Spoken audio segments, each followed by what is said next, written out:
Class 3-র এক ছেলে প্রথম সাময়িক পরীক্ষার সময় কুমির রচনা শিখেছে। সমস্যা হলো পরীক্ষায় রচনা এলো বাবা মায়ের প্রতি সন্তানের কর্তব্য। তখন সে কি করবে দিশেহারা। বুদ্ধি করে সে লিখলো, বাবা মা আমাদের জন্ম দেয়, তারা আমাদের লালন পালন করেন, কুমিররাও তাই করে। জেনে রাখা ভালো যে কুমির একটা সরীসৃপ প্রাণী, এটি জলে বসবাস করে। এর চোখ গুল গুল, কুমিরের আছে বিশাল একটা লেজ, আর লেজে খাজ কাটা খাজ কাটা খাজ কাটা খাজ কাটা। এরপরের পরীক্ষায় রচনা এলো গরু। সে লিখলো, গরু গৃহপালিত পশু, গরু আমাদের দুধ দেয়। একদিন গরু পানি খেতে নদীর ধারে গেল, কিন্তু নদীতে ছিল একটা কুমির। আর জেনে রাখা ভালো, কুমির একটা সরীসৃপ প্রাণী, এটি জলে বসবাস করে। কুমিরের আছে বিশাল একটা লেজ, আর লেজে খাজ কাটা খাজ কাটা খাজ কাটা খাজ কাটা। শিক্ষক দেখলেন এত ভারী বিপদ। শেষে তিনি অনেক ভেবে চিন্তে রচনার বিষয় ঠিক করলেন, পলাশির যুদ্ধ।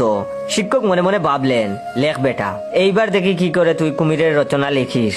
তখন ছাত্র লিখলো, 1857 সালে পলাশির প্রান্তরে ইংরেজ এবং বাংলার শেষ স্বাধীন নবাব সিরাজউদ্দৌলার মধ্যে যুদ্ধ সংগঠিত হয়েছিল।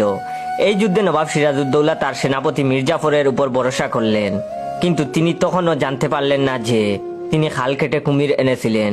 জেনে রাখা ভালো যে কুমির একটা সরীসৃপ প্রাণী, এটি জলে বসবাস করে।